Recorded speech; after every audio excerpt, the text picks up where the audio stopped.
nti omusajja Maharani Martin yayimbe naye yomu ku basajja abasinga obujega oba obubisi oba obwekibogwe nti Kenzo yabaza mikisa Kenzo naye mikisa bali 5 and 6 n'oluyimba lwennyini nalukebeddeko ku channel ya Eddie Kenzo nga lulina abalulabye emitwalo 12 bokka ennyimba ze bamunominatinze naye olwa Burna Boy Rasta Wizkid yawo ng'ennyimba ziri mu millions and millions of views zitambudde ensi eziwulidde so Kenzo agenda kuwangula ngate mulimu n'abalala abatakonsidaringiddwa abali basubmitings ennyimba nga zikubye zinnaggwano ne baleeta olwa Kenzo nga n'ensi ye terumanyi nga n'omuyimbi oyo Maharani teri amumanyi Iran teri amumanyi Uganda n'obuuza penga abeere Sweden nti Maharani Martin yantakola ki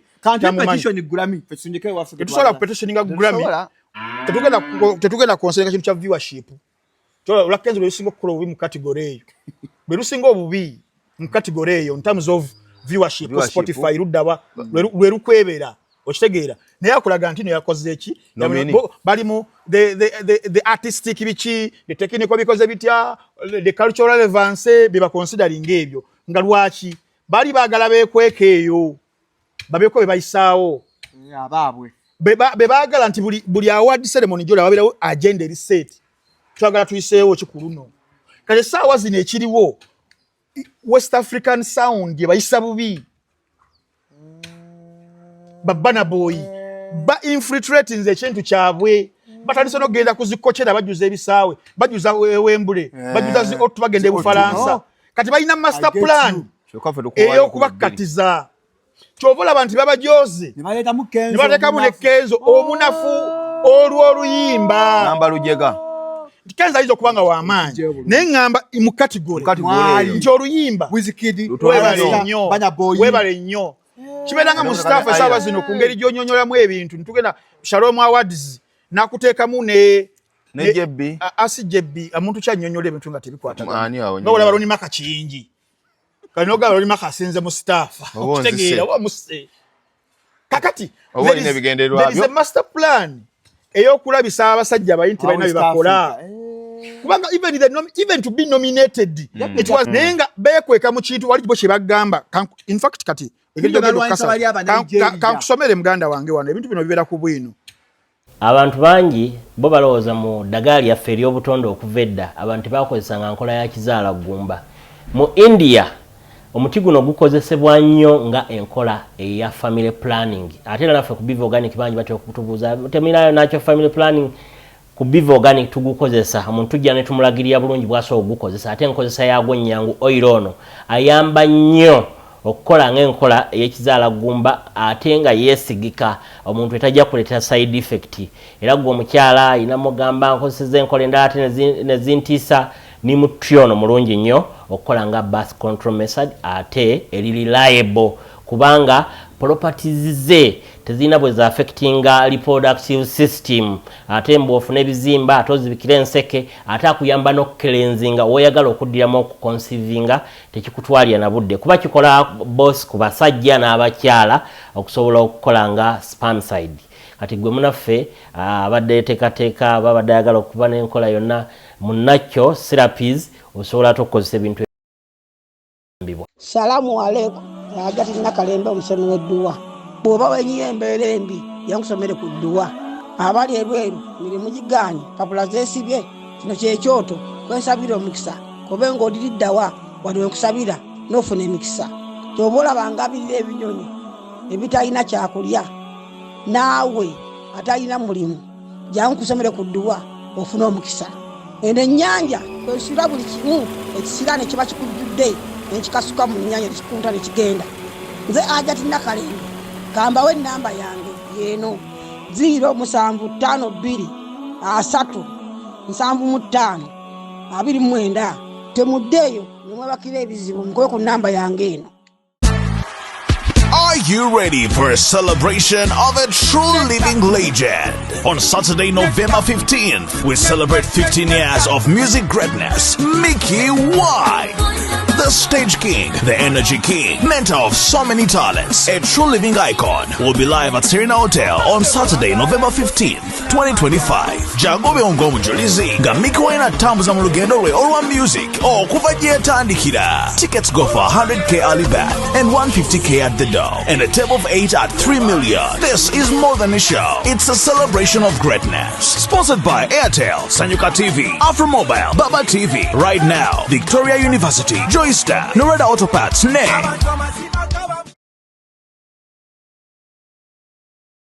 The views and opinions expressed on this channel are those of the individual contributors and do not necessarily reflect the official policy or position of Shalom 256. Any content provided by our contributors is of their own opinion and is intended for informational and entertainment purposes only. We encourage viewers to conduct their own research and consult with qualified professionals before making any decisions based on the information presented on this channel.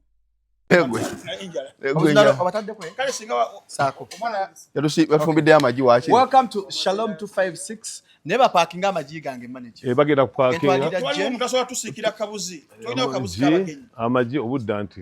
Amaji bagamba tulemmeka. Tofa igenda gira amaji. Then n'amata. N'amata. Twale ku maji ne ku mata. Yes, n'amata. So welcome to Shalom 256.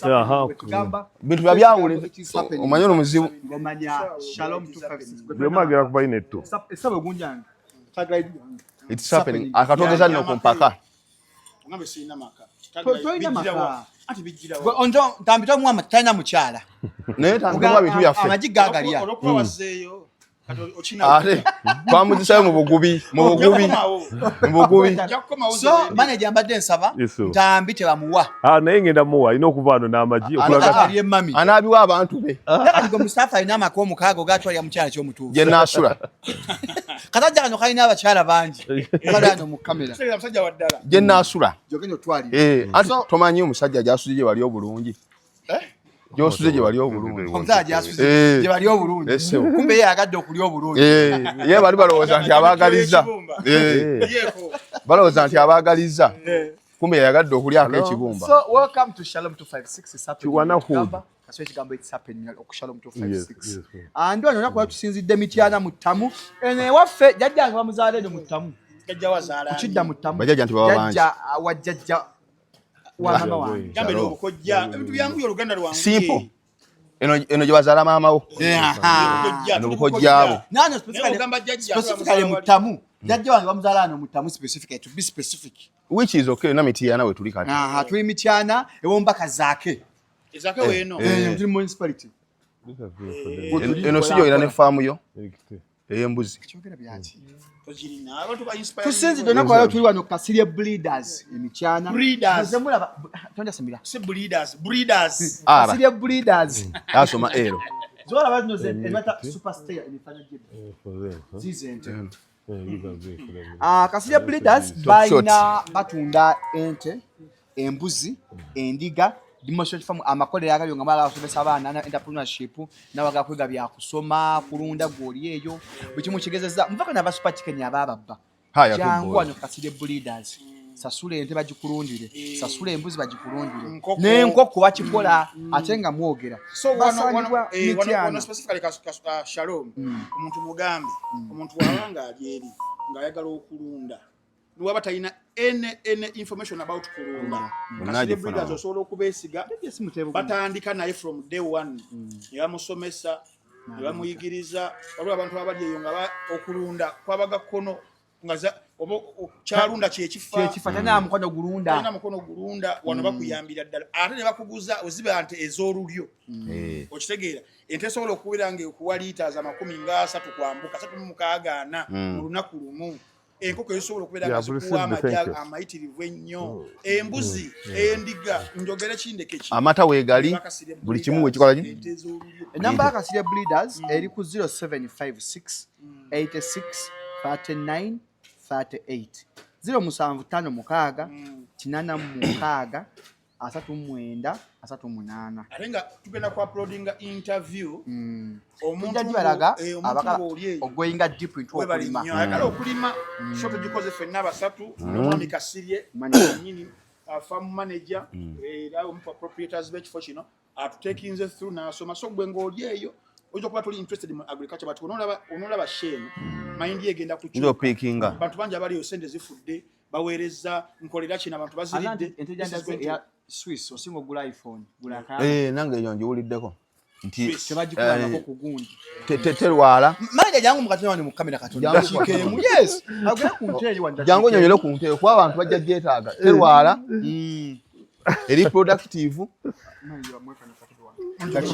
dakikemu yokka yokka waliwo ntegenda byeyo yes bata Swiss ente gyoga bagita Swiss Jersey yes ente eyo eva Switzerland advantage y'ente ye kiri kimu actually nabagambe titazo okumpa iPhone 16 mpenya nayo ente eyo osirike ente eyo nnungi kisoka terwala ekyokubiri egaba amatanga makwafu amata galimu olwajjerojero amata g'ente eyo tebagateekamu na sukaali bw'ogateekamu sukaali galina sukaali mungi obanga ddidde omubisi gw'enjuki n'omuteekamu mata neguba excess okukolokota okeeta era ebiseera ebisinga abantu abeera n'ente eyo ag'amata ge bawa abaana baabwe kati bana batunda ku ddaali ne bagwaga zino ente zazo Holstein American Holstein kuba ziba n'amata mangi naye tegaba makwafu amata ago batera okugakolamu yogurt bagakolamu cheese ice cream aba awooma nnyo bakoze mu mata ago ate n'ekirala nti abantu abakulu gabakukolako nnyo abakuliridde mu myaka bagabira ne abawangalya abalina kuddagala tuba tuli banafu benya nakikanga kanga kikunafuya kikuba ku ndiri bwenywa amata ago ganyamba kwanza awangalya kuddagala yes mu breeding wakye tuyita casein nti ng'ente providing casein ng'eri mpitirivu nnyo kati amata ga Jersey ebiseera ebisinga gabe ne casein BB oba AB kigeza gabe wali onnyoddeko ku mata ebiseera ebisinga nga gakulumya olubuto yes nga gakuba mu lubuto notandika oku kati aga Jersey ate siwe gatowe gali ja kwogera ku kampani emu n'agula ennaku ezi nga nanzukulu nga lwegolomba bali mu bantu naye ekirungi ekiri ku Jersey nti ogigula mulundi gumu oba ogenda kudda ku multiplication lwakuba nti ekyenjawulo ekiriwo ekirala ekigiriko nti no tegaba amata mangi ejja kuma ku litres 18 tejja kubanga zino ezikuwa litres 3 naye tejja kuba ku litres 18 so nga bw'omanyi abangereza the British bascota bayagala okukola ente ng'eritaininga jinzi za Uncle Cow naye ng'ate enzungu ate n'ekirala ente zaffe z'amata zitera nnyo okulwala amabeere kibatera okuyita ebbani naye ate ku Jersey tekibaawo kubanga nte eri highly resistant to all conditions kyekirungi kya Jersey era ente eyo bw'oba ogamba nti ogiwadde kati bana batera okutwala ente ku buko kati nawulyako nti oli kumpi kwagira mwana twakamuzzaayo waka tugenda kwanjula mulala nze mbadde manyooli ngenda kwanjula mulala eyo ente gye tujja okutwala ku buko mukoddomi wange kati ente muyise mu ngalo ami nange muyise mu ngalo ye mukoddomi wooli aliwo tujjafuna mulala oyo kyogedde nga tulambula enkoko ziri tulaze omuntu asobola obba ebweru n'omumulundira enkoko ze naafuna bufunyi magoba kakati tulina abantu abasobola okubeera obweru n'agamba for example today is November ngenda kukoma mu December naye mbadde njagala olabire enkoko zange zisaye nga zimaze okuva ku critical stage yeruwa ya brooder abantu abamu tebubafaako abamu ne balowooza n'okulowooza nti no bakisiraani obukoko naye ng'ate tebatera kubeera bakisiraani ebiseera ebisinga how to care okumanaginga ebbugumu y'obukoko obwo nga bukyali buto biki feeding bukuze butya katukwata contract oli n'atuwa contract n'agamba nze njagala mumpe enkoko zange nga zimaze omwezi gumu nga zimaze okuva ku critical stage so kyetukola ebiseera ebisinga tukola omulimu gwaffe ne tuzirabirira naye tuba tukuwa update buli ddakiika yes ate n'omukozi abeerawo tumusomesa bwa tetwagala tuveewo ate tuveewo n'amagezi na buli kimu so tukwatagana n'omukozi oyo omunnyo bazireetedde mineral block ziba ziyayana ente okusinga esinga kuwunyisa okusinga okulaba Sure. Kazawuniza ddo munyo. Hazawuniza. Kabuluma tesinga abantu okutegeera tesinga Shalom okutegeera. Bulungi nnyo. Bulungi nnyo. Ate olabye eri egambe kampamene bad. Ente okumanya ziri fani, ente sobola n'okuziba amaaso. Akojja kajja producer. Oba program yani censored. Abaana bange bajja bisanga nga bakozesa jja bayisa bulungi. Ente sobola n'okuziba amaaso n'esigala ng'ekola ki ng'eraba bulungi erya bulungi nnyo n'emala n'emyaka egiwera 8. Nenga afa amaaso. Yafa amaaso. Ewunyiza okusinga. Fact ekyo kyonna kiraba nako. Yo twagine wake. So kati ogwo omunye gubadde side ene zitegeera. Naawe oli nte. Obola omanyi ebyende. Kati Soma badde nnyo kulya ku nkoko ezo naga njaa munfulira obukoko bwange. Yes. After 2 weeks mu bumpi. Yes. Oba month. Abwebale. Oba specific period of time yeja abasaze. Yeja abasaze. Oba kuzibalekera lumu. Yene mbanga mu accountability. Waliwo n'abamanyira amagoba. Ye ng'agamba muzirabirire bwe zituuka okubiika. Muzituleke ekyo nakyo tukikola. Nze ndi student eno sisuubira kukomawo mangu. Njagala kuinvestinga mu nkoko poultry. Njagala kuinvestinga mu nte. Njagala kuinvestinga mu mbuzi. Yes. Waliwo n'abagamba nti for example njagala munkolera ekintu ngule ente yammwe ewammwe ng'ente ekoze eriggwa ku kkolo. Mubeere nayo naye nga buli mwaka mwaŋŋamba ente buli mwaka ezaala. Buli mwaka mutunde ennyana. Ente wangala myaka emeka. Nga ffe tukkaanya nti buli mwaka tugenda kutunda ennyana ewangala emyaka 8. Ezo nezongozi. Ente 8. Yes. Naye zo ze ankolekaawo.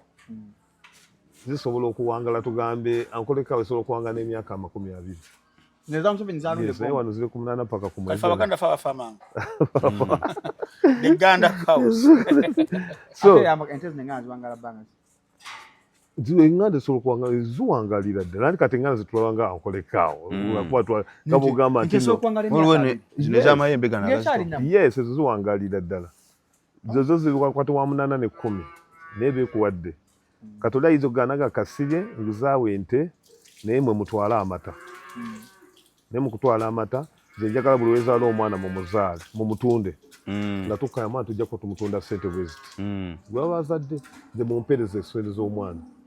Ffe nga tuzimuweereza buli mwaka. Kati bw'akomawo tugambe nti akomyewo oluvannyuma lwa myaka 3. Oba ente yakisanze ekyaliggwako ng'agitwalirawo nga bwiri. Oba tenaba kuwaka ng'agitwalirawo wakomeddewo. Naye ng'olwedde temaze okukola ki okumuwaka ssente. Yes. Enamba y'akasirye breeders. Enamba bisinga bagenda bijja mu full interview. Yes. Enamba y'akasirye breeders eri 0756 86 39 38. Jidde mugumu. 0756 86 39 38. Tuyanza. Kale sio. Oyo kasirye breeders. Wano tulagala kambwe. Onakuba jjo President Museveni abadde Mbale. Natogera ku nti. Natogera ku byenti. President Museveni n'asuubiza abantu b'Embale okubakolera enguudo. Badde jagala wali awasooka na enguudo. Ente ya tata wa Nina Rose. Yungiraawo. Yungiraawo. Bannange amawulire agaguddewo tata Nina Rose alabega mitayimbwa baamusibye. Baamusiba ku lunaku olw'omukaaga. Account number nje funye. Ekyasibiza tata Nina Rose ente ye yasaalimbira mu nteza President Museveni. Sembabule eyo. Esimiyoni egudde. Yiyo gijewo. So tata Nina Rose yasombuze mwaganya okumbulira ku makyampisewo nga sikoze update. President Museveni. Is it a political move? Kati. Oba yaddala. Story yo nagirabye wa. Kati nakola update ya computer ezo. Ngatana kubera. Yes, kankoma obagira bawandiika. Amawulire ago naddusibwa Nina Rose era abadde ku kitanda. Nina Rose yennyini. Ente amukuba wala. Amawulire gatatawo okumukwata. Olw'ente. Amukuba unono. Okitegeera. Yeye kamala kubanga tuterayo nagaba bannange banaye mujje mu nnyambe. Tata wange bamukutte ente zikola ki zisalimba mu nteza kyogedde byaddala even jise kana eri very critical nadala kuba nafaala esimbyewo mu zones ezimu ze baali bafuula NRM backyard kinda that is Sembabule for you. Era Sembabule ndowooza region yona nango ogibaze kwali bafunamuko okunyonyogerwamu okw'omukyalo Maria Goret Mawogola naye eri mu Sembabule. Kakati Nina Rose azze ku kifo ekinene eky'omukyala okukiikira the whole district of Sembabule. Era ddala Shalom waliwo shift etandise okubeera nga eyambuka. Ekintu kye nalabye ndi mu kukizimba. Ekintu kye nalabye Bobi Wine kyakola mu the western region yeeyo. kyandaze ebintu bingi because twali tulinamu ku regions ezimu zetulowooza nti naawo awo stronghold ya President Museveni awo wawe yawambawo naye Kasana alabye nga alina abasajja bakawuula be yapangisa abakutte zinajjolo bakutte emiggo okulemesa Kyagulanyi okuba olukuŋŋaana ekiruwula n'ekazo nentegeera nti okonno kutya nenengera Kyagula President abatidde panic President nego manyi panic eri ku manyi bayita bimanyi nga bano aba RDC bani it is orchestrated Shalom it is very systematically orchestrated kankule ekintu kimu ku kitu kya security nga embeera gye tulimu tuwe kigenda mu maaso omukulembeze tamanyi kwene embeera gye tulimu eno nzibu nnyo Shalom kikuvunaanyizibwako okumanya n'ebitakukwatako nga gwe ofuga Uganda kakati mu kukizimba naagera nafuna abantu abayitirivu ennyimbalala basukka baali bangi nnyo yes nti bayite bakisuubira Shalom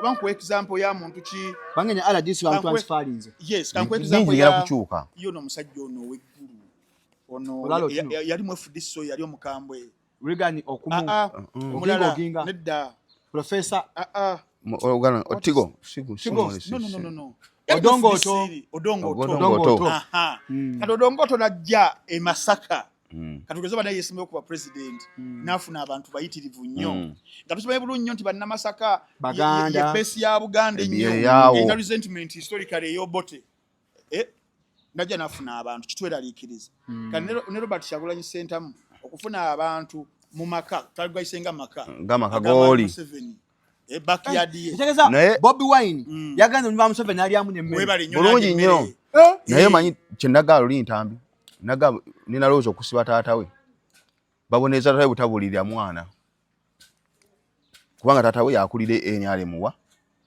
kati bamupanishinga butabulirira mwana Bob Wine ogenda embalala nakubalale nejjula bwekyo what does it signify? It signifies politically nti banna Uganda bonna tulina ebizibu byebimu whether olieri kumanyi babaddewo ebintu mmwe ababiwanuuza nti abo banyankole bali bulungi be bali mu kintu kye mbadde manyi twateera embundu twafuna obwogere twabalabye kati eyo sentiment evuddewo Kyagulanyi agijjeewo wali omunyankole omwavunta polengero gatambulira ku muhanji oli obuleva tusumbuwa olina okokosoola erabika ey'omukyalo eyawa FCFC ey'omukyalo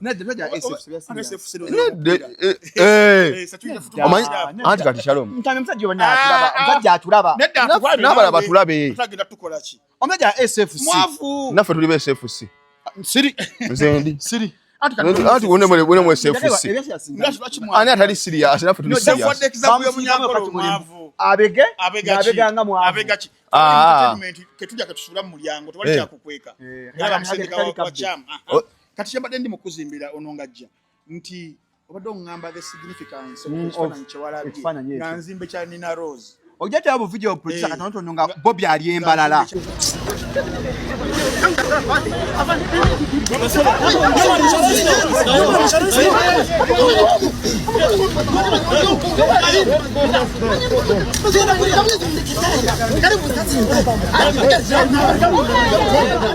Poliisi etandikidde okugenda mu drone eziwerekera Kyagulanyi ng'egenda ekukumba mu buli muntu.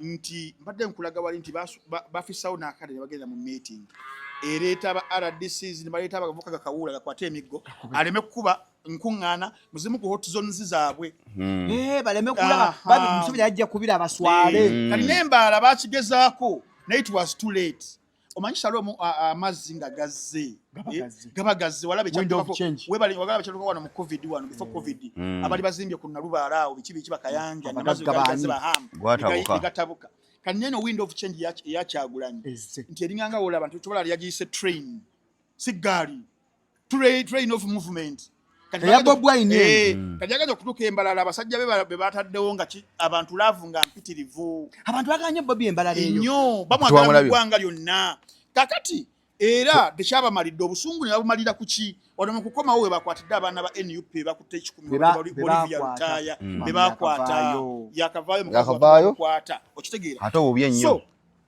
awo nawo nakikolaga panic bali kuzimbira the panic mode abasajja gye balimu okitegeera kakati webale nnyo tugenda kukiddira naye mbadde ne mukuzimbira kya Nina Rose ndine Semba buleyo gitwalowoozanga nti no songoja NRM wano mu kalulu ka 2021 nga tebalina kutambula ku mobilizinga kimala goleti yabakubamu ekituli n'ayitawo Nina Rose wano ku kya Woman MP wa NRM amesimbyeko she's a student of history ali mukulaba oba ye yani erinyali naye ali mukulaba ebitambula kati agamba kankizize nga obudde bukyakola ki nga bukyatambula kati batandise okufrustratinga Nina Rose tikankwatire taata the reason of okukwata taata kye kyabaddemu kino abooluganda be mulina batandika okugamba Nina Rose olaba kasita wayingidde ebyobufuzi tata omusibya ku myaka egy'emikadde kakati awo babeerenga Nina Rose family yennyini yemutandiseeko ngawo kyali mu 2021 Bobi Wine ngajja waliwo abamutayako ossa abaganda osibisiza abaana baffe ninga civically they are not aware kakati ne bado kyekyabadde ekibalo katukwata taata wa Nina ninga ebiseera ebisinga gwe bowente nanyini we wajja aliwe oba kitegeera oba omulaalo aliwe naye okwata omuntu omutekeko ebyo just kwagala ku frustrating Nina Rose politically ekiraga mbu nno Nina Rose atandise okubeera nga naye amaanyi agafuna omanyi gyokoma okufrustrating omuntu ono Shalom olowooza nti omunafuya naye ate obeera omwongera amaanyi kubanga teri kintu kitunda abantu nga omuntu gwawulirirako ennaku sympathy Mustafa oba tugamba Nina Rose okumukwata Nina Rose just disciplininga taatawe kwa taatawe wali yakulira NRM kati bamulaga nti omwana gwozaala agana nti akujemera atya katukudisciplininge mokoleki oyige so eno political move tewali kirala entemu bweti tujja bisanga waggulu kati mara okukola mbadde sikimanye ekyo awo kika kye bamulaga nti omwana mukuza bubi so Nina Rose w'amaanyi ku ground Semba nnyo no doubt ekyo w'amaanyi nnyo anti w'amaanyi omuntu omunafu tebamuwa budde bandi tebalina budde bwe ne kati gwe unde gwavuganya naye omumanyi nange simumanyi whatever bana wala abadde bakulamu banenzije municipality Nina Rose ayinza okuwa akalulu akalina mu ttaano alina pahani Nina Rose anoonya akalulu enakuta enyuplalimba president mpona nako olwaleero olwanyako olwajjo yadde Bugisu n'abagamba agenda bazimbira enguudo omusajja yagaba essuubi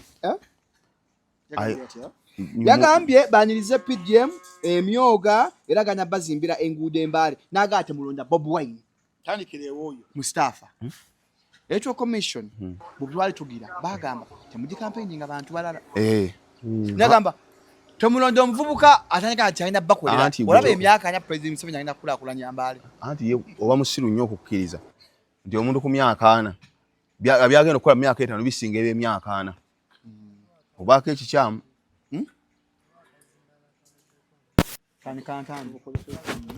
tukoze nnyo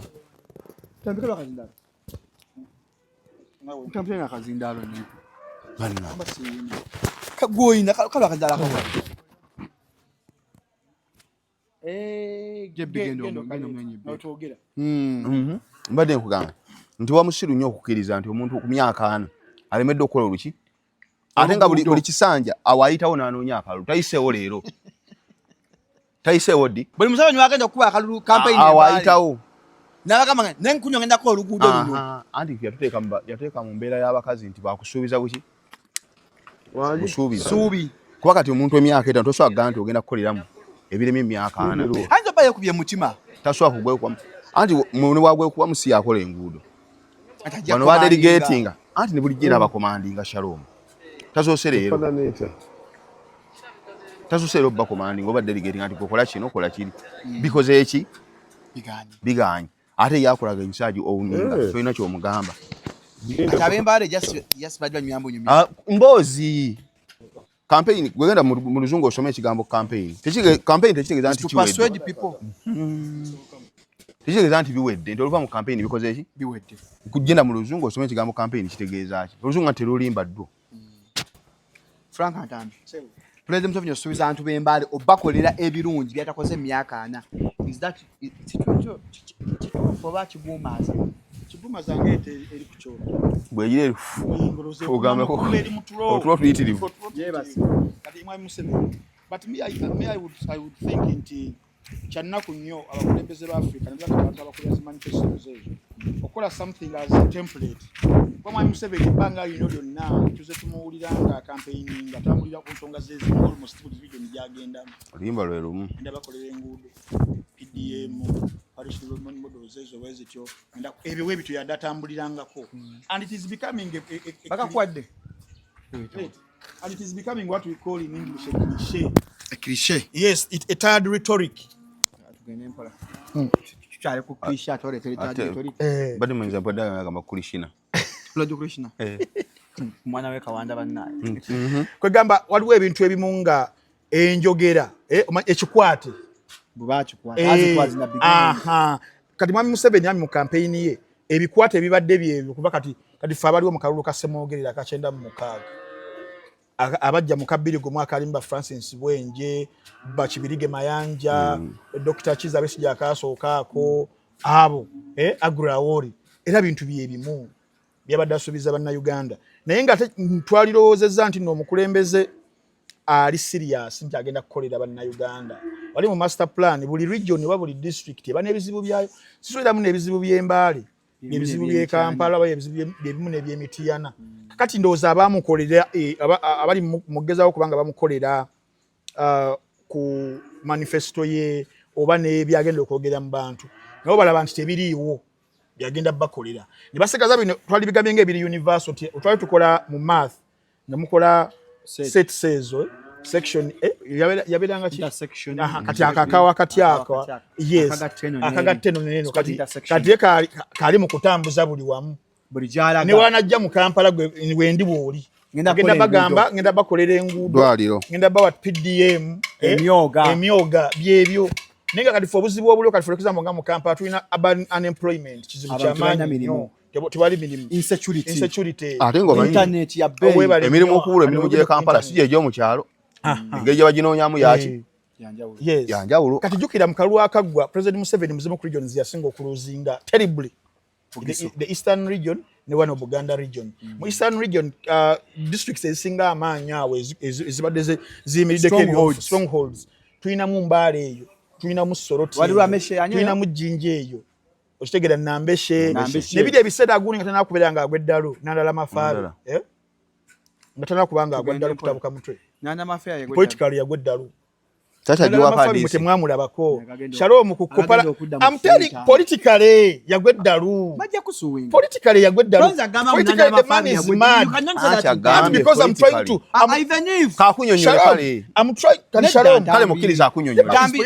kitambi kimenyewo bambi tajja siga akukyalira Shalom kale muyamba akunyonyola views expressed on this channel do not where hold disclaimer kale kali kiriganga wengamba nti Ramit is a political dwarf mbera ngambe munno chimpi juni kale badade mu size chimpi kigambo kyo nakyo mbawala n'ekizibu ne mu byobufuzi political midget obo kitegeera kati wengamba munno Nalama Fabi is a political madman mkuzayo ku Nandala Mafabi wa 2 2011 2016 ngayo cha madness ejjawa no nga FDC bagiye mu sente Besigye avuddeyo obo kitegeera kati Mbale nga yamanyi mwana tu kati siyoli tugaba tumutwale butabika mukebere what happened in his head of the views he had back then and now Mafabi that is where the madness comes Mbale yali yamanyi nga the guy is the kingmaker of the region one of the kingmakers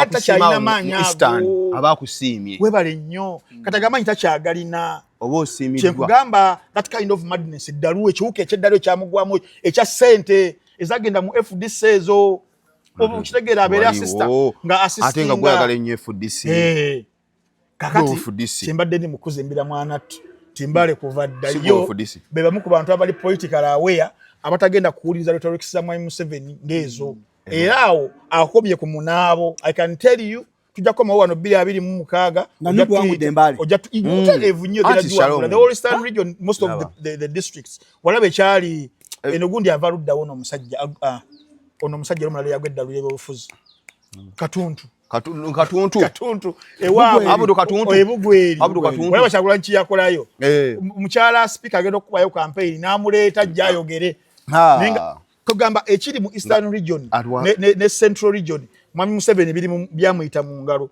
kyobalaba nti yawulidde buyo manza yokupondi twatandikiddeko nga ne mu West bamulumbyeyo nga ne mu North Kyagulanyi gye yava nayo bidala natereza le historical grievances ezaaliwo kyobalaba ba propagandists batandika akoze ensobi nenga yaba sponsoring basige ekifaananyi nti no twali badde mubiri Museveni yabasamu sente ebisinga kati ogenda okulaba nga region nizo zanakasajja kazina anti Shalom akawolo kabate kawedde ndambi singa tugenda ku byakuwalana singa bana abantu bakyanyega Buganda nyo anti enamugongo wano waliwo buli kika kya muntu ab'omu West ab'omu Eastern bonna baliwo nenga bonna bafa ku muntu atya singa bakyatunyega singa kyalina omulugwala gw'okubira essimu nyamulugwala ki obayina wangamba ono mugagga wowe gundi si mulugwala ate abanyankole tobayina ndikati enamugongo waliwo region etayinaawo omuntu waliyo mata omugisu mata Uganda matanga mugisu bayitiri tali Uganda mata munyankole abo bo okakasa taliyo nga bajja wao nato nete Uganda mata munyankole simanyi nja kunoonyeza nza I can confirm mu Uganda mata azabafa temuli munyankole temuli alinga avako mu West bali banyulwa nabafa abanyulu omunyolo kozo omunyolo omunyankole baawukana ate omukiga n'omunyankole era baawukana nga wala amuka Salvador awukanye ku mwenge Salvador ali ku kitanda pancreas akataago kivudde ku ntambi gwako monta shisha buyo era mugamba gwa bukomonta gwate ogamba jangu okutestinge no muisa mutu matu Salvador ali mu ddwali bamwadde ekitanda tandikira wewe gwa Mustafa abavubuka Museveni waliwo omusajja yafa ali wamanyi ebusoga yali muzukulu wa muti muzukulu yali speaker bwe yafa ne bagamba Museveni ayogera mu church n'agamba mugamba nyombo mukama amuyise muloza mukama yeboye ojja Mustafa ntambi ekyo Museveni ngakyogera mbulwacha ayisa abaana bato nanti kati Shalom kati gwe kyomanya kino kachai kaliko ebyaffe death is nacho kaliko kali kalifu amaja kulinja kagoma taleta togera bitu direct njaga wakanywa chai wanje gayino wakanywa njaga gonywe bani muna nawo njaga ndedda bana ngamba chai fenna tunywe njaga chai tukanywa chai wenjaga tote ka bintu byo Muzafaru tukanywa chai wenjaga ogera kunywa weka fatonya nawe njaga jamu bintu byo Frank Antambi Beka Jebi banne jamu bintu byo jamu bintu byo aleta anteko omwangi ojinywa weka nesha zagendo bavuga Shalom togenda kunywa tukwafu tukasire breeders nze sinya sukali ngina kola antya tunywa sukali ku myaka gyo bawaabo nze sinywa mata Meri musukali akatuje bana mata entejo ganywe bagita pancreas fe kuna gakolaje wakanya nyomboto anjala abana baganywe bakulya munnaku kulekera tunashutingira nena amanyiro embwa ne mukama waayo kyengamba ketaga chai mukalu omukalu ngaabugumanyi kati gwo katwala wa tufunyeyo kubikola byenjaga mama twaleko tuga mtu direct Shalom kuba ntambi anywe enjaga fenna tunywe enjaga wano bani tondeka mu bintu byo kamera anywe enjaga nze bakyali bange tunywe enjaga enjaga ye yatuganywa chai wenjaga baye kulikera kati enjaga ye goba mbufungo wakati la ye kuliko mukira kaye muliko abavubuka mususso kwese biragalagala bani soko sa Salvador soko tereze musasire ki ali mu kutanda pancreas akataka lwadde ne kamirwa mu jjanja bakero omwenga mwakola kwa mu jjanja kwe soga bya kiwano kamiri kajide muwa anti kunkulaga abantu kajide muwa kamiri kajide muwa Mustafa anti kulaga anti kya bulijjo tukivumirira ekyo Mustafa kyayogera totawana kuvumira kwa togenda kijjawo tovumirira bintu by'abantu omulimu ojja kuvumirira ebintu abantu bakukyawe tovumirira bintu by'abantu gwe kiyiseko muleka ayiteko si asoose ne tovumirira bintu by'abantu bajja kunyigira ensi ejja kunyigira kati kamiri ogedde waaki ati gene si asoose oyo Salvador gongamba Salvador abanga bwembera gyalimu bobo yagala musabire buki musabize nero ina kintu kyogena kujja abantu baleke banywe enjaga yaabwe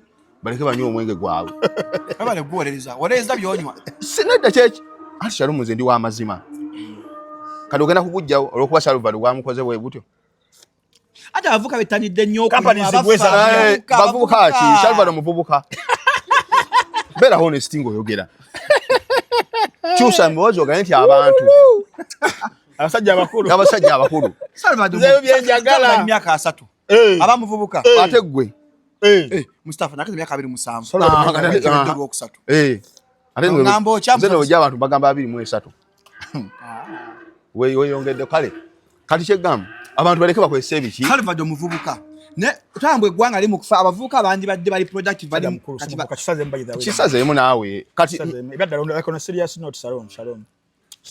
kuba gwe ogamba abavubuka ogamba abavubuka muvubuka kyo kati ebiragalagala kati Shalom ky'okubuuza abavubuka ebiragala ebikoze ebyo nga tolinayo yadde n'omu tontandikira ku jostede muvubuka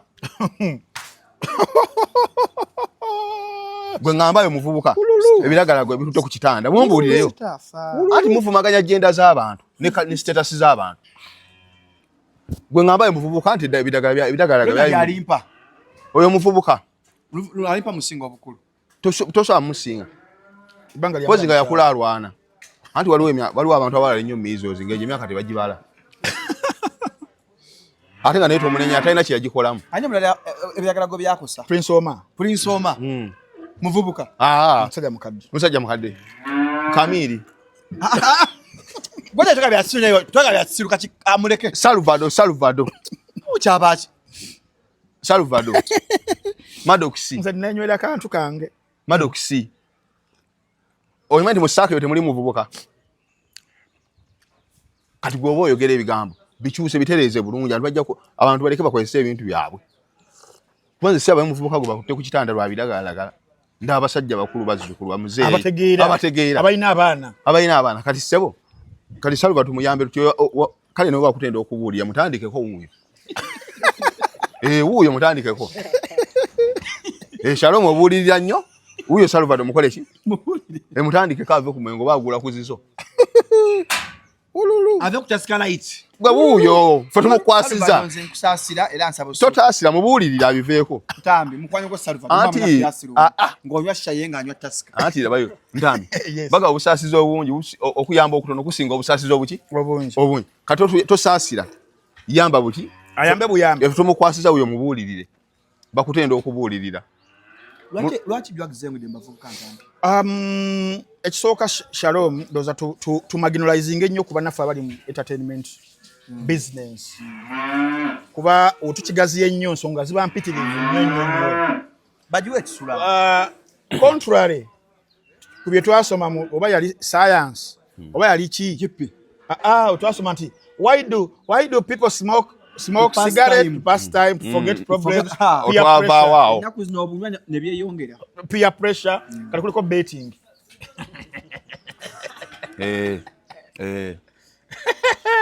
Shake your shoulder. Betting. Naye, I think wetuba to marginalize nnyo kuba naffe abali mu arts. Kuba ono example Mustafa Zawadde bebo bali mu arts. Jamikali cha muvubuka. Jamikali cha Jamikali cha dogo. Whatever. Dogo jamusanga ngagwe telikwata. Dogo litya sebo. Kanze bandoge coach. Tokola. Sina chindoza. Baloga akola. Baloga akuze. Jamikali cha bamuloga. Biveko. Iti yakuba papa sport teyajjula balozo omulalo ajijusa. Ebiragalagala abantu bebanyo ne bawayiri ba Grace Can. Teyali katwanka.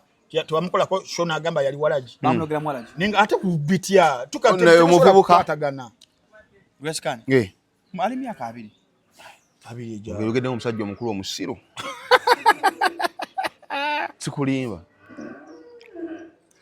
Njecho kijje kubavubuka. Chai siga munywa. Waka siga jogebwa loba bampadde chai. Kozi chano yiyo. Maze. Hanogera tufuga obunyo. Teri kwogera kagambo. Chano yiyo. Chogeje okimanyi. Ofuga ki? Obunyo tomanyi kana akabina. 100%. Baka fuga baki. Ala ine myaka 4. Anti akabina nagamba akabina omusana naye gwaka kuti akote katuka ko musana. Kati yagalo tufuga.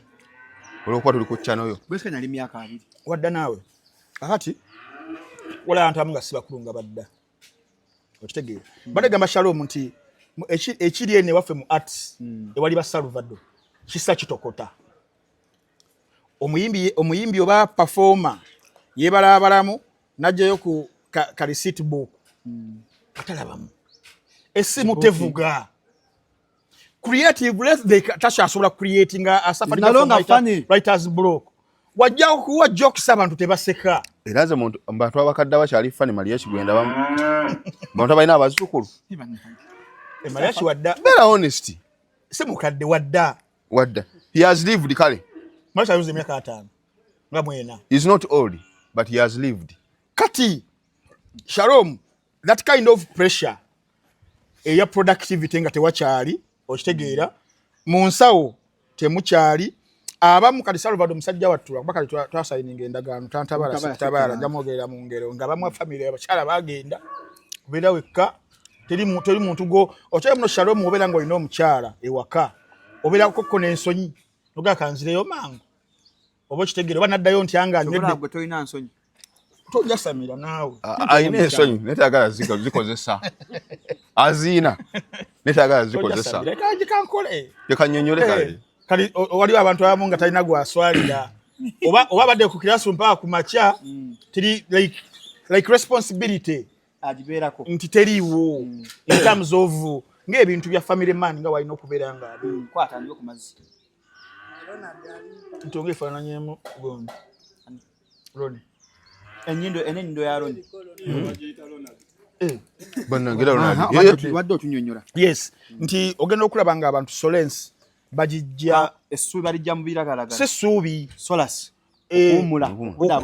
okubudaabudu okuwummula n'okubuzaabuza ebirowoozo bireme kubeera nga bibeera wamu oli naagera neyesekerera obugonja nakongojja omulangira Namaalwa nakongojja omulangira Segamwenge yeerabire the reality kati ate ne mubeeramu n'abalala stage zaawukana natuka ekiseera ng'omwenge tegukyamutamiiza bebo boolaba nga atandise okwadvansinga atandise bino ebiragala zidrugs ezo IC piruzi n'akawunga walulapa gwe mmanyi poshomonga ng'agoya zaddala akawunga omwana tugamba ali nti ne kando ekuba ani yatwali awo Kevin omwana tugamba nti ne kando ekuba kando tugikozesa goni mugikozesa ice ice kakati bambi Salvador tubanga gwe tuliko tulina okwebuuza ebibuuzo lwaki katamiira jjobyo depression anti ne tulina okubuuza bembadde ne mu kuzimbira okitegeera is he no longer is he funny naye omulamu naawe kyali fano oyo okitegeera akyasesa abantu anyiza banyiza bookings zisajja zalyanga afune Nigeria Kenya luddawa zikyajja mbuuza bibuuzo Salvador si byange okitegeera si byange sagala onsango ngambe you boy you no genda kukola ivuye mama Salvador akutabba igwali myaka 4 ekitegeera nawe ojjagituuka anti bakulu n'aba wedda tugamba nawe ojjagituukamu okitegeera so Salvador bambi tulina nnyo okuddayo ku root causes ezibireeta ebyo but I believe waliwo abantu abamu nga banyumirwa eccupa nga sina bizibu ebyo kuba Salvador ebyaddala kati on a serious note Salvador musajja alinamuko ku ssente Salvador yeeyagala but is a jolly man nga y'omuntu very happy bambi Salvador okitegeera kale ayinza okubeera nga wasanyuka ennyo tasika bweyikawo nga 13 ffe twalya nalyawo ku Havana nagamba ntambibwa kuweeki namugamba my brother I quit nagamba ntambi no you can take one you can just take one no problem you can take one nanjasa myaka mwa nanjiwayo nembikomyawo nanjiwayo okitegeera so bambi Salvador musajja wange kyaliko nkimanyi tulina wakolya tuganya okumusabira atomusabira kubanga abanyu atagamba ejo emyaka tusajjibulira so mukama kyali n'abeera aleese kitugenda nakyo tunagamba nti tumuggyemu akataago obusembaga inna lillahi ekiba kyakufa sorry bagatya Katonda kyasazeewo kyaleese alhamdulillah Salvador mulwadde naye ne akira ekivumbi bamujusiza amugye mu kkomera n'amutwala mu kkomera ly'eddwaliro have I used the right word eddwaliro ly'ekkomera rather eddwaliro w'eddwaliro eddwaliro ly'omukkomera kkomera ly'omuddwaliro bamututte nga mulwadde akireewo don't you think kiba kiringi lwaki bamuta najjanjabirwa okuva ebweru Mustafa ebyakireewo Of course mukulwala anti nze tebansibanko naye ntambyo kale kantandike anampa reference bali kusiba buno obuchabuziba ente zigenda kusuula na ente zinywa amatagazo mbadde gamba akireo just wina musabira omwoyo bulwadde mukomera teweewalika nti omuntu abeera mu environment gyatabangaliddeemu yalwala avudde namugasi mulwadde baasibawo ne ssente gundi yagamba sendi sajjako zinali nzikiriza nti mulwadde kubanga omuntu abe environment y'omukomera ndala nnyo ekomera nti babe basabati kagongo omu atunula eri omanyi nti mukomera bayisaawo omuggo we bati nga guyitaawo oyaba muntu mulamba azini mwebase ne bayisaawo omuggo we buti nga guyitaawo omulgo gwenkana stand eyo nga guyitaawo bati oyaba muntu mulamba mba mwebase bubi mukomera liye matugga eruzira ogoli munnamawulire kyatakola save nkugamba mwebase we bati omuntu ebigere bitunula eri omuntu kati bayisaawo omuggo we guyitaawo kitegeeza oyo muntu mulamba ajaawo muterere mwebase buki bubi bakiyita kigaali ekigaali ye walabye ekiggwe walabye ekimagoba walabye eki welira bicepere byo mbadde nkunyonnyola nkyakireo nakusaba Katonda amusaasira kwa tebasoba mutanga gwe oyagala anti komera bagane baba kusalidde nobo okenenye bwoti bote bakutawo bagamba oli safe awo bo bayiga kigambo safe okitegeera kalina sabula bisabiza akireo kale musaasira akole Mustafa so Mustafa ntambi ebyati ogogo basibako tuna kifulanga luyimba abantu bachima bakusiba so ko example ndala tolina kireta nti olete ensonga olete ntabi bakusiba ani atakimanyi kiringa ekikopo nti yawangula ekikopo okitegeera kyakwenyumiriza munyo kyogiragira okunsiga ekifaananyi nti ndi criminal bakusiba kale bansiba yekiwa akusiba kale yebale nnyo yali bulungi yebale nnyo gukola naye alizaala abalongo tozukiza nakomera naawe takaba nakwateko ensonga za kireo olunaku lw'ensoko okugenda eruzira olwo ono nga bwayogedde akubuulidde embeera gye tubeeramu ey'okwebaka ebeera mbi nnyo by the Shalom ey'ekigaali eyo omusajja abadde mutuufu ebeera mbi embeera y'omukomera yombi ebyaddala naddala gano aga Uganda bakuge tulaba mu firimu Michael Scofield n'agenda n'agira bw'ati wo ebitebiriyo bwetagba kunsala eruzira ng'ogikuba ludda wa mukama wange Shalom ekintu ekisinga okulwaza abantu mu kkomera ye muntu okubeera mu kkomera nga talina musango kati akireo kivumbi obwadde bw'ayina sibumanyi naye wabeerawo embeera eyo Shalom ng'olaba you're being maybe persecuted for nothing kati ye abo bonna akireo kivumbi akiba Edi Mutwe akiba ani oli abami abalala awo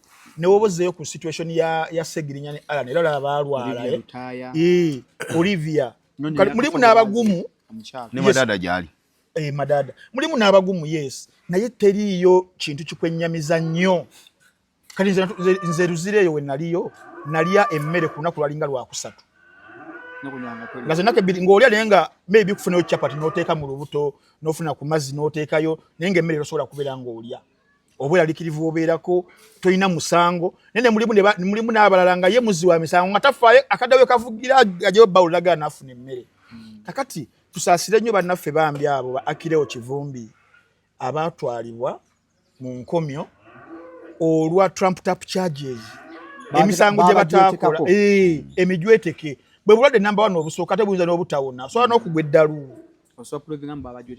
of course because singo badde mpadde obudde obumala shono nga obudde tebugenze mbadde ngenda kukuleetera examples empitirivu n'okuproving ekyo nti balina musango kale abana bakwatidde embala babalanga for example abana 10 bakutte Olivia Otaya bamulanga kigwe bamukutte bamutaddeko omusango mbu yakubye simanyi office eggulu simanyi Karamoja ebitaaliwo Edi Mutwe agamba mbu yabbe sweta n'akasimu obo kitegeera bafuna engeri Shalom kati abye mabere omukazi omwambulo tamabere negabera bwero kakati bambi akireo ye embeera gye balimu nti ekibabeezaawo not because they are criminals but they are being persecuted because of endowooza yaabwe y'ebyobufuzi nti bawagira mwami Museveni kati bwe bulwadde bwe butandikira obwo otandika bayiza endowooza olaba engeri the psychology gyetandika obwongo butandika okusindika signal mu bitundu ebirala obwena okulaba ngo nafu amanyi Shalom kasawera likire nnyo n'omusujja gusobola okujja n'ebirwadde bittuka sukali najja pressure najja wama ntambi umwera kumacha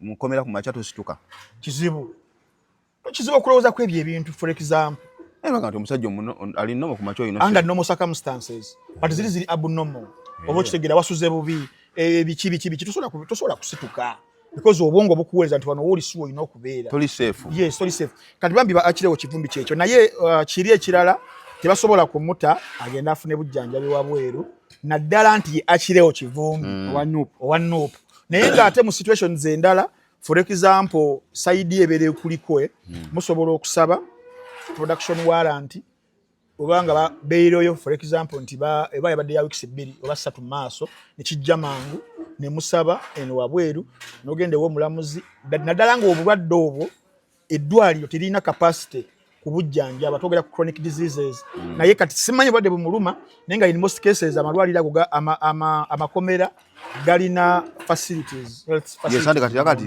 manya ntambi sazo wadde enja enzijanjaba tebeeranga ya malwaliro gagenda mu ng'ofunye obuzibu but it is what it is naye ekisinga okuluma kyalo mu kyebadde ndi mu kuzimbirako obulwadde bwaba akirewo kwe buva bonna kubeera wantu ng'okimanyi bulungi nnyo tolina musango andi kati kyomanya ntambi nti akirewo obulwadde bwo gavumenti esobola kukkiriza nti tesobola bujjanjaba being nti akirewo kivumbi newaba facilitation ebweru eri omulala yenna bandisobodde naye kuye obulwadde bungi naye n'obulwadde bwa nuupu buluma naddala kaadi bwetwoga olunaku olwaleero mwagategeddeko Seggona yekubira enduulu ebyabaddewo jjo ebyo byaddewo jjo Seggona yekubira enduulu n'ayita mu kakiiko ka nuupu n'agamba Walukaga baakola kikyamu okumuwa kaadi tebagoberera protocol ntuufu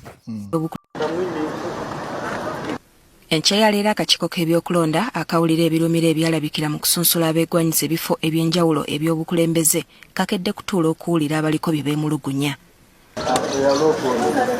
Abamu ku bakedde ku kakiiko kano be beegwanyiza obubaka bwa Paalamenti Nakawa East nga bano munnaabwe gwe bavuganya naye Bowe Ivan yabatwala mu kakiiko kano ng'ayagala bonna omusanvu bawanduukulwe yalangirirwe nti ayiseewo awatali amuvuganya kubanga bonna ekifo baasaba kikyamu. Bowe agamba nti banne ekifo kye baagala okuvuganyaako kirabika tebaakimanya kubanga mu biwandiiko byabwe basaba kwesimba ku Nakawa East Constituency so nga bakimanyidde ddala nti ekifo kino bakiyita Nakawa East Division Constituency kale nga mu mateeka bano bonna baba balina okugobwa olwo yayitewo nga tateganye. They all agree that the constituency is called Nakawa Division West. They all agree. And that is not an issue. The identity of the constituency is not an issue. They've tried to urge what they've tried to urge, but I had addressed most of their arguments in my petition and submissions. Abateereddwa mu kabiga kuliko omubaka aliyo kaakano era omwogezi w'ekibiina ki NUP Joel Ssenyonyi owa NRM Anderson Burora ko n'abalala. Nakawa West mu ggwanga lyonna eryemu era esangibwa mu division eya Nakawa. So tewayinza kubeerawo okubuzaabuza nti ate kati banominating ku kitamu. Okay, kubanga ne returning officer nga signinga n'ateekawo ku nominating ze Nakawa West constituency. Naye control form yafulumanga amanya gaffe gonna kwegali ne tusigninga details zonna zina Nakawa Division West esangibwa mu Nakawa Division esangibwa mu Kampala district ya Kampala ne code yayo 01 byonna bibeerawo. Ne mu byonna tusuubira nti muganda waffe ayagala kuyita mu buyisi ayagala kulya byatakoleredde agende mu kategoreza abatwazi gye bali abakola bye bayitamu ne bafuna bye batakoleredde. Ng'oggyeko bano ne yeegwanyiza eky'omubaka wa Busiro East naye asibye mu kakiiko kano ng'atuyena bwe zikala anti gw'ayagala okusuuza ekifo kino Medali Lubega Sseggona yamutwala mu kakiiko kano ng'ayagala awanduukulwe kubanga yakizudde nti ebitabo bye birimu omutawaana. Bannamateeka ba Sseggona abatalabikidde ku kamera zaffe batugambye nti musajja mukulu ono talina mpapula ze mugwanyisiza kwesukkiza ku kifo kya bubaka bwa Paalamenti kyebava bankuye okumulabuukirira bamukubye wano nga tannayonoona nnyo nsimbi ze mu kakuyege. Ye Walukaga newankubadde abaddewo mu buntu ebyokwogerako naffe abigaanidde ddala. Ayogerera akakiiko k'ebyokulonda Paul Bukenya atugambye nti buli ddakiika waliwo abeemulugunya be bawa akakiiko bye kaasazeewo nga kino ne kakuyege ne bw'anaatandika kijja kusigala nga kigenda mu maaso. Petitions are part of the electoral process and it is very clear that a petition can arise at any time during the electoral process. Petitions or even complaints arise even on polling day. Fe tugenda kweyongerayo n'enteekateeka nga bwe zaakolebwa fena ba candidate batuwe ennaku n'ebitundu mwe tulina okuba tugenda mu maaso nga tulinda ensalawo y'akakiiko. Obutaawukana na kakuyega omulala abeegwanyiza obubaka bwa paalamenti abatandise leero okuwenja akalulu byabaka maaliko byabajjukiza bye batalina kubuusa maaso. Ate n'ekirala tugoberere enteekateeka eyo eyakkirizibwako n'okusingira ddala okutegeka enkuŋŋaana nga ziggwa mu budde, kubanga enkuŋŋaana bwe ziggwa wabweru w'obudde kisooka oba omenya omusango oba omenya etteeka lyaffe guideline yaffe enkulu ennyo, ate n'abawagizi bo batadde mu mbeera enzibu ennyo nti bagenda kutambula kiro. Sseggona lwaki akyalemezaamu Kanyakeni Frank Antambi? Ekisooka ngenda kwanalizinga kya mirundi ebiri. Ekisooka amateeka anko kasooka tukole sebo kasooka tukole ekintu ekiwogganya eno soko indemu kadada kikanga 10 badega machikinda kushalalizinga mirundi ebiri. In the general perspective etteeka lirambulula litya. Tulina kye bayita Parliamentary Elections Act gye bakola mu 2005 ne bakola ennongoosereza mu Electoral Commission Act cap y'ekikumi nga ewaligo basis ku omuntu wabeera nga nominatingiddwa nga we kiri kuwalukagga ate adinominatingibwa atya. Kenambi kyogamba alukaggaano waali baso omujja kalulu badamnominatinga basobola omusikayo ruhanga wetu nobiha wengenda okusooka awo okutangaza ku ggwanga n'okutegeera nteteeka lirambulula litya. Ligo wakagatali safe. No one is safe. Naddala nga there are someone asobola okulemerako wakati Sseggona mu perspective ye lawyer. Waba kaningenda ku example ga sinaddayo wano. Waliwo ensobi ekolebwa nga tebana Electoral Commission ye okayinga candidate ogenda okuba campaign inna kwesteka wakati for example kubano ba MPs bateka unga 10 November which was yesterday on Monday. Nabi ruzinga launching manifesto. Webale nnyo. Tokkirizibwa wadde okuteeka yo post before yes okitegeera naye kuva akalulu kababere kuva 96 bantu bajja bakola ensobi ezo ne kati ekibeerawo nti muzikolera wamu mwenna nga teri asobola kuwabira muki munne ne waliwo abantu abalala abagezi mu kalulu n'agamba nze munafu for example asembayo naye ngenda kubeera ne surveillance n'eriisa ejjoji kuba opponents bange wajja ba wakola ensobi naye agadalinga nti n'obeera olondeddwa ng'asobola okuproducinga evidence for example nga bino ebyokugaba ssente kugulirira kukola ki. Ngenda ku example ya kalulu ka last year Lubaga Alozias Mukasaba yakalayira bwati batwala petition mu court nga petition nga Electoral Commission ne Alozias Mukasa timu ya Nasuru Eugene Nasuru tali wanumpe bisere yali wa DP naye nga omusajja bayagaba mbiule enso bayagaba ki ebaddala nga asobola okuva mu parliament awo ne basettlinga out of court era milioni 2 zaagwa kati ke kalulu embadde just in example now tugenda mu this Elections Act ne Electoral Commissions Act egambe etya the legal basis for the nomination tuchita revocation of nomination uliriza relevant law citing mu section ya 13 ne 14 of the Parliamentary Elections Act PEA ni article y'ekinana of the Constitution of Uganda amendment. These are the grounds on which a nominated MP or candidate can be disqualified or ejected. Uliriza Shalom nga osomera abantu lack of qualification under article 80 of the Constitution. Senga sangwanga tiyasoma. Qualification biba bingi ebisanyizo. If it is proven that the candidate does not meet constitutional requirements such as not being a Ugandan citizen, nenga nominating bano bakizuula Mustafa mu Tanzania naye yayise muki basobola okujjayo oli wabayina obujulizi, not being a registered voter ekyatuuka kubali abali besimbye ku maama yene mawa mate yesimbo nga talonda webali besimba oninga talonda, not having completed senior 6 or its equivalent togera ku academic qualification, being of unsound mind kati nga gosola kwesimbawo of unsound mind, being bankrupt kati nga olaba jebbe is bankrupt. Bankrupt and insolvent. Having been convicted of a crime involving dishonesty or moral turpitude within the last 7 years. Tosobola. Nga gwakusinga. Kati ze tegwasinga. Zitwase tolinga.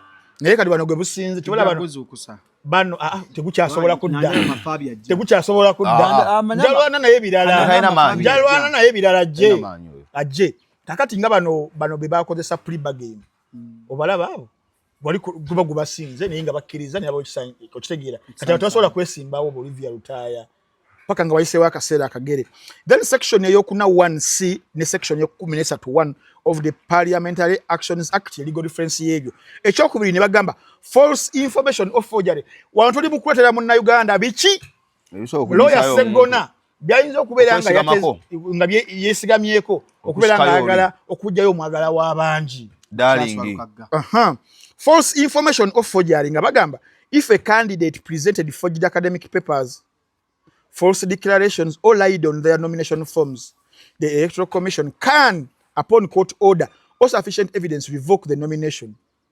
Kati tumanyi awo yasinzidde era bino biri mu section 13 of the Parliamentary Elections Act. Then ekyokusatu, disqualification by court of law if a petition is filed in the High Court typically by a rival candidate like Segone Sawazino, and the court finds that the nomination was invalid, the EC must act accordingly and strike the name off the ballot. Ekyokuna, withdraw by the candidate. A candidate can voluntarily withdraw and every receive tuliko no kufa death of a candidate. Okitegeera. So byebyo betulowooza nti oba njagamba oba okitegeera kati okibadde ky'amateeka andi nga kiri jeno wonna. Naye ekyekwese mu ekyawalukaga Segona era ddala baaba kojja baffe Segona teyakirowoozaako n'omulundi n'ogumu nti by 2026 alibeera expired politically. Segona is expired. Lwaki? Shalom. Twalowoozaako ffe abamu nti ebyobufuzi they are meant for a certain class of people. Era be bali ba Segona bamatayi nyambala bugalubindi awo nfu oluzungu olwo okujja kwa Kyagulanyi kusudde ekintu ky'abasajja abebitiibwa nti kakati omuntu asobola okuva eno gy'avudde eno ku Kasirye Farmers n'afuuka ekizibu ng'abantu ge bakkiririzaamu yaliko amasannyalaze aliko influence. Omuntu asobola okufubutuka gy'afubutusa oba avudde mu ndongo eno yaffe gye bagamba muli badongo. Okimanya edda endongo yaffe nga bagistigmatizinga nga n'oleeta omusajja nti muyimbi mudongo nga tebakukkiriza kujja kutwala mwana waabwe.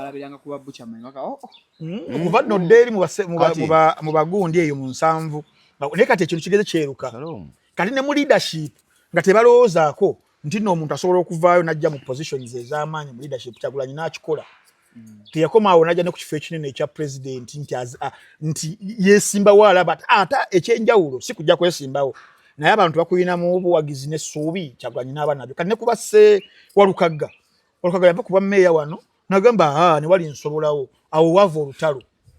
Okitegeera Segona yakyekanga n'essaawa zino aliko olutiko lwamumera takikkiriza.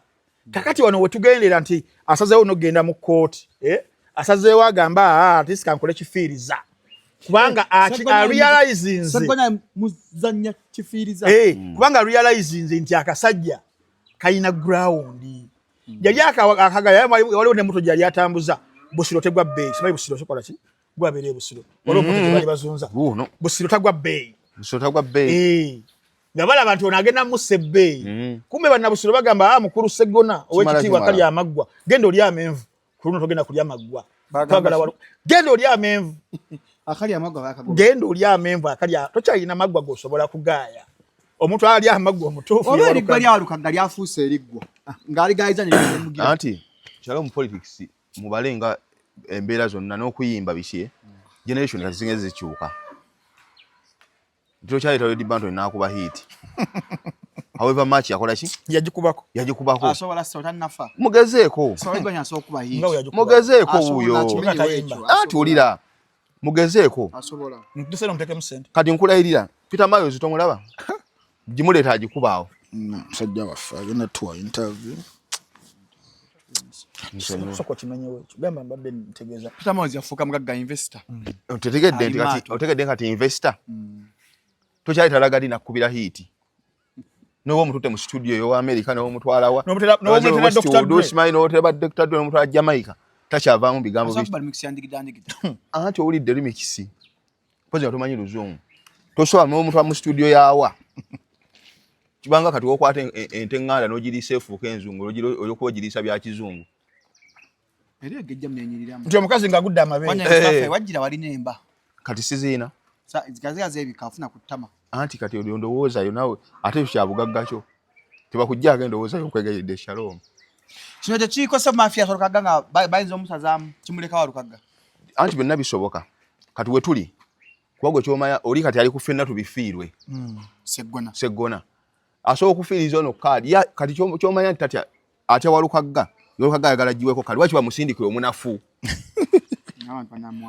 okitegeera wakiba musindikire omunafu naye kati we tuli kati saazo takyalina relevance yonna eno musindika abanafu egikeza nominatinze mu Grammy musajjawo alina mikisa oyo mwana ajja kera lumunga ali lubuto yabya ulidde kano mbukenze mikisajja na jakera nga lubuto bamunominatinze mu award anti mugenda kera lumu nga keza lubuto kezo mulabe nga ne mutolo biganyi ngono yali olubuto mikisajja ina akemba kama nominatinze okamanyi nze sikamanyi kawulira ya kampuliza sigwe kamyaka emeka gumu ebiri kamyezi 3 emyezi ono yakampereza Shalom teri akamanyi boge mazi go akampereza ngo yakayimba yakamanyi ne bakanominatinze Joshua Black alati amunominatinze ekisokera ddala akayimba bakayita Love and Hope esuvi n'okwagala akafulumizibwa 13 Agosto 2025 kakafulumizibwa emyezi 2 emabega n'omusajja amanyiddwa nga Mahran Matin musajja mu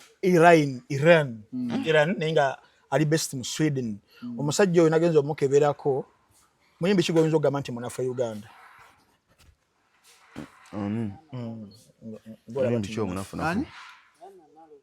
omusajja ng'ogamba nti byagaana ate Diana yakubako natera obbamanya nga wakibogwe gwemwatwala ku Nuupu n'entambi yani David Platinum kati ngolyako sente n'omusuula ne David Platinum amusinga amaanyi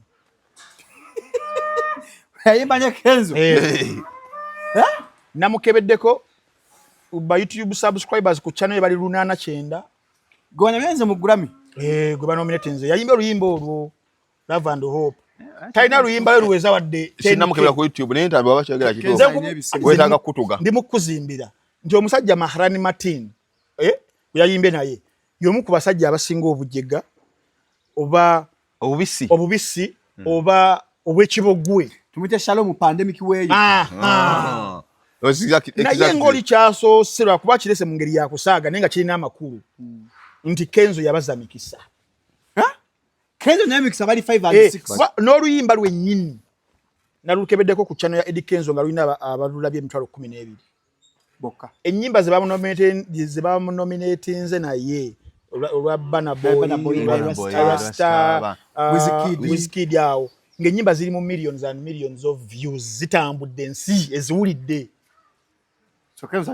ng'ate mulimu n'abalala abataakonsidaringiddwa abali basubmitings ennyimba nga zikubye zinnaggwano ne baleeta olwa Kenzo nga n'ensi ye terumanyi nga n'omuyimbi oyo Mahran teri amumanyi Iran teri amumanyi Uganda n'obuuza penga abeere Sweden nti Mahran Martin yantakola ki tetusobola kupetitioninga Grammy olw'ensonga kamalize olw'ensonga ti Grammy teringa Billboard Awards Billboard omanyi buli aba-organizing award balina emiteeko gyabwe basinziira ku ki kati mu Grammys tebakonsideringa oba tebasinziira ku populence ya luyimba nti lukubye nnyo tobalaba essaawa zino Park yagenda okufa nga talina Grammy Snoop talina Grammy Nick tafunanga ku Grammy yes talina kebera yes ne Busta Rhymes talina yes Nick ngachi Bob Marley yagenda okufa nga talina Grammy Nick tawangula Grammy bamwalana ye point gyenkuleetera nti you might be popular you might have popular music but your Grammy how they consider ennyimba okuwangula ulira okuwangula bisukka ku nti oluyimba lumanyidwa ng'olaba Billboard Awards zo Billboard bali ku charts okitegeera nga olaba BET Music Awards ne bateekawo category ya Best Viewers Choice tezawangula zona Roman's Revenge tezawangula Pink Friday album 1 2 and 3 zona tewali si kuwalana yo omanyi how they vote banga Grammy ya gundi alinamu influence banyogwe basiba ne Jay-Z Puff Daddy taina bali abasajja ba creating it is called an academy. It has members, voting members who are 12,000 gomubiri bebani ba producers ba writers abayimbi they can be corrupted anti nawo ngenda kujjawo obo kitegeera nebo bagamba tugenda okusinziirako tetugenda konsenga kintu kya viewership to ulakenzo lusingo kukola obubi mu category eyo berusingo obubi mu category eyo in terms of viewership Spotify rudaba lwerukwebera okitegeera naye akulaga ntino yakoze eki bali mu the artistic bichi the technical because bitya the cultural relevance biba considering ebyo nga lwaki bali bagala bekwekeeyo babeko bebayisaawo ababwe bebagala nti buli award ceremony jola babirawo agenda reset twagala tuyiseewo kikuluno kale saawa zino ekiriwo West African sound yebayisa bubi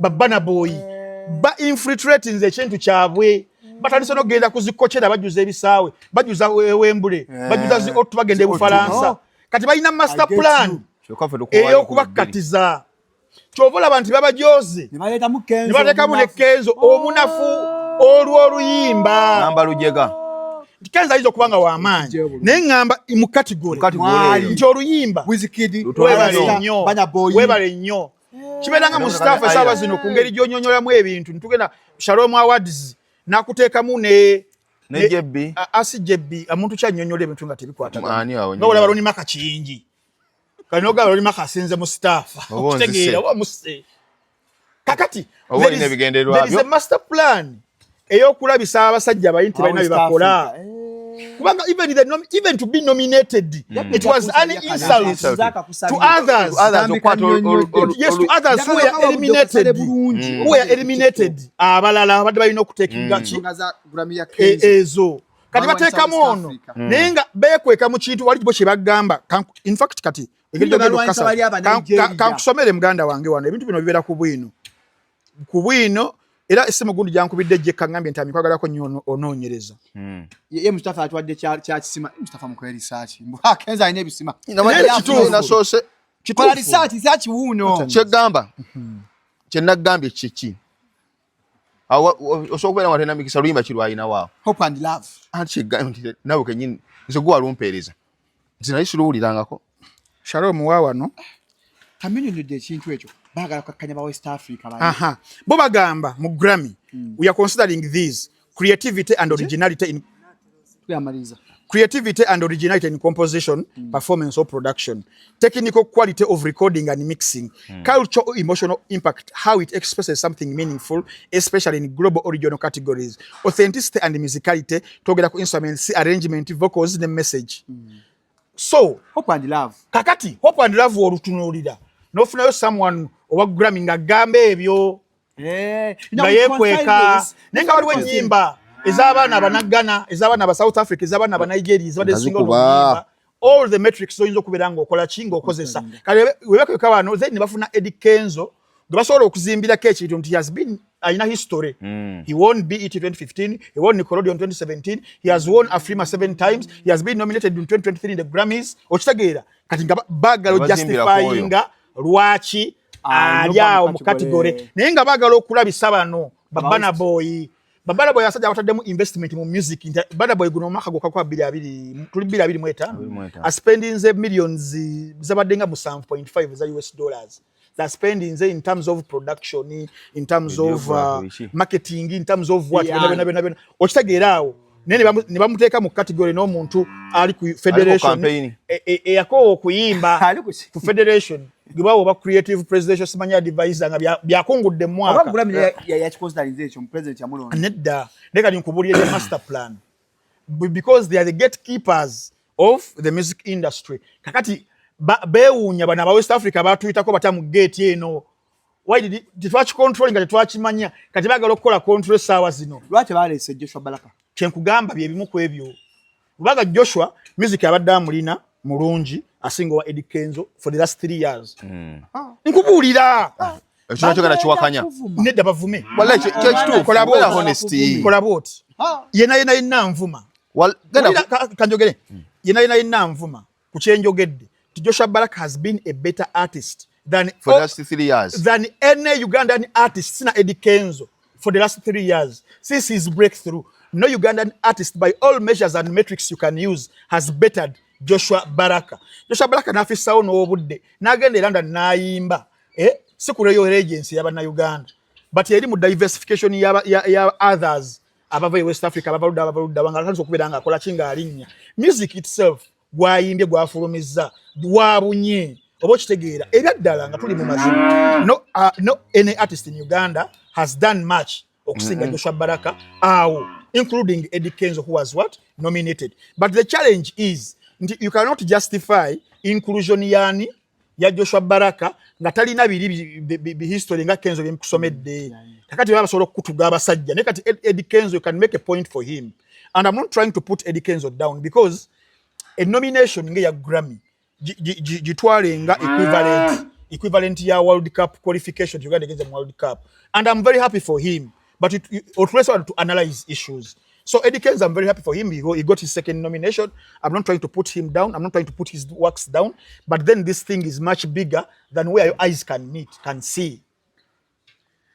Esimu tuzigula ku Andrew Gadget Store ku G19 kwa Ivole MacBook ya weziri esimu ya first screen tetachinga battery ya zimba aga screen guard empya charge enungi kwa 0704 65 85 95 0702 37 12 93 ati nakalembe musomi wa dua sangwa busabala fsedi esimu takizichukira business atambula bulungi oliwe empapula ziganye obufumbo ajja nakalembe kamwongereko ko yanyambako ayambye abantu bangi okufuna emirimu so mu Uganda okaba dinebweru weggwanga abantu banemeddwa banangize ontuka mu kiasi ebintu sibitegeera bulungi nnyo babitegeera bulungi nnyo nonya mirimu ndote ebintu ekiro bintuga sikyebakako mujja wanga ndoga family nze bane tebanjagala ebintu ng'ebyo ogende wa hajati nakalemba kusabira ddala bulungi nyeddwa embira nebiranga etere number yekuzo 752 30 75 29 twina banafa aba Biva Organic yes Biva Organic ye akozesa butonde kyemuna mwagala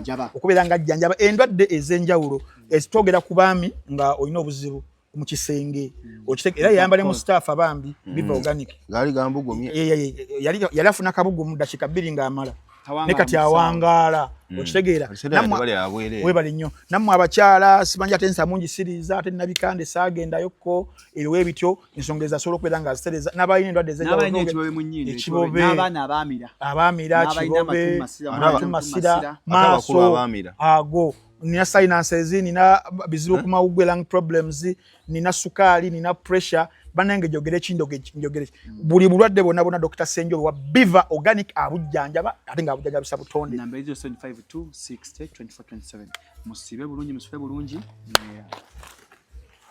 thumbnail tuula